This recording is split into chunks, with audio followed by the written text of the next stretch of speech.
Very busy? So this video is for you. Coming up.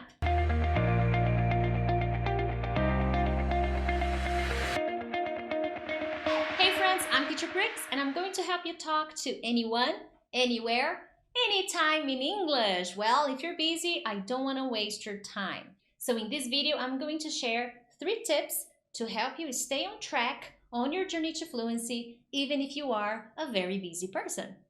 Tip number 1. Eliminate exaggerations.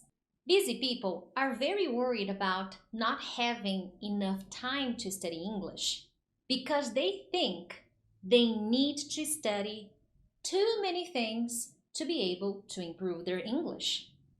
And that is not true. Your problem is organization. You don't need to study a lot to be able to learn, especially if you don't have much time. Being organized is key if you are very busy. But what are some examples of exaggerations?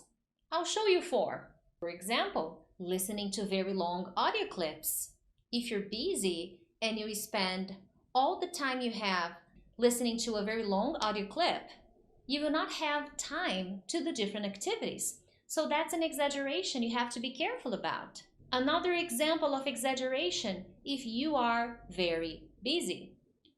Trying to study for 2, 3, 4 hours a day, or believing you need to study all those hours to be able to learn. The next example is tricky. Following many different teachers and recommendations and ideas and suggestions and trying to implement all of these ideas. If you're busy, you will only get stressed after watching so many different instructions because you know you don't have time to implement them.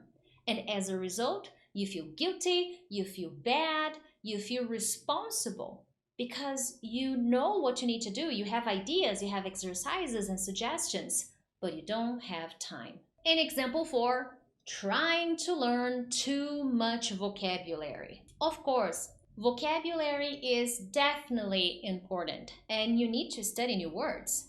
But if you're busy, I'm going back to the other examples of listening to very long audio clips or watching too many different teachers. You don't have time. So organization is key. And to be able to communicate efficiently, talk to people in English, understand people in English, we shouldn't focus on studying too many words, but studying the right way. Here is a very important tip for busy people. You need to respect your schedule. Your plan needs to fit into your lifestyle.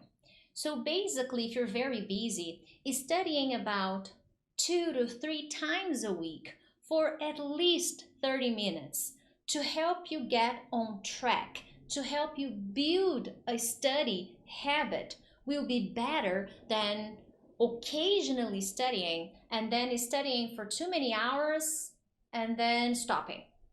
Then trying to get back and study for 3 hours and then stop. So go slowly, study for 30 minutes, 20 to 30 minutes, 2 to 3 times a week, and be consistent with this short practice. Within these 30 minutes, there are specific activities you should be doing that will include vocabulary, grammar, reading, listening, writing, and speaking.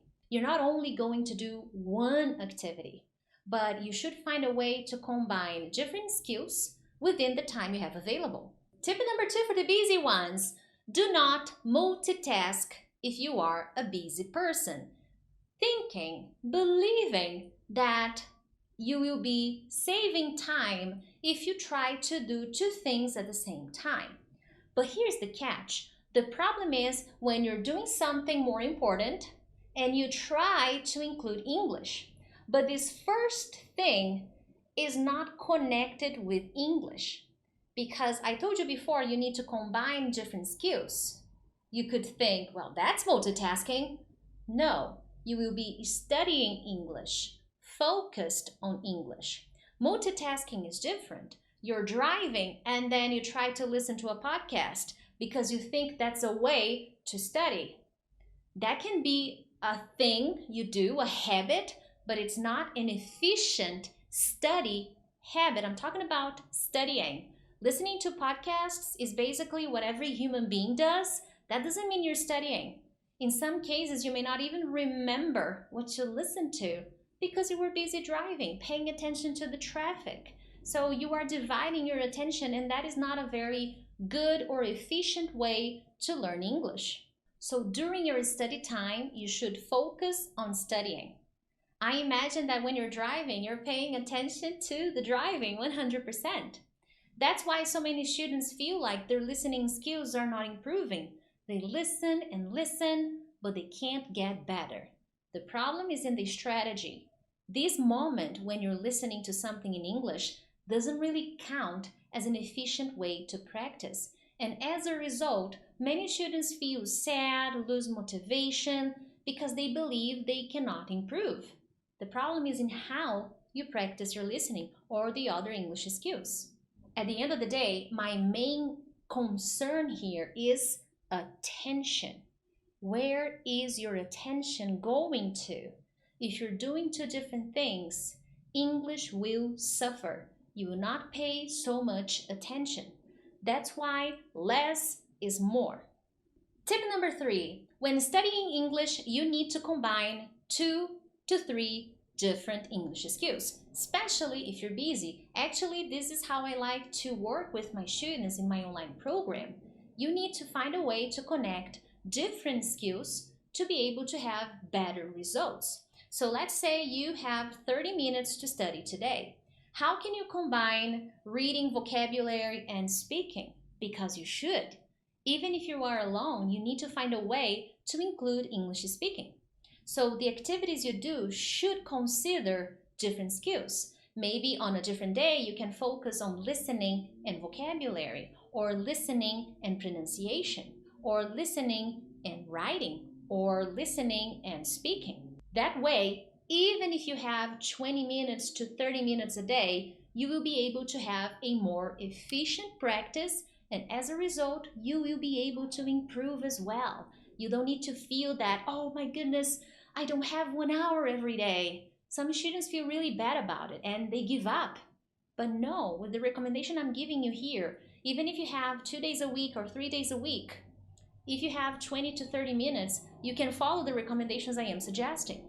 This is a way to focus 100% on the English language while working on different strategies that will help you improve comprehension, speaking skills, vocabulary, pronunciation, depending on the combinations you make every time you sit down to study English.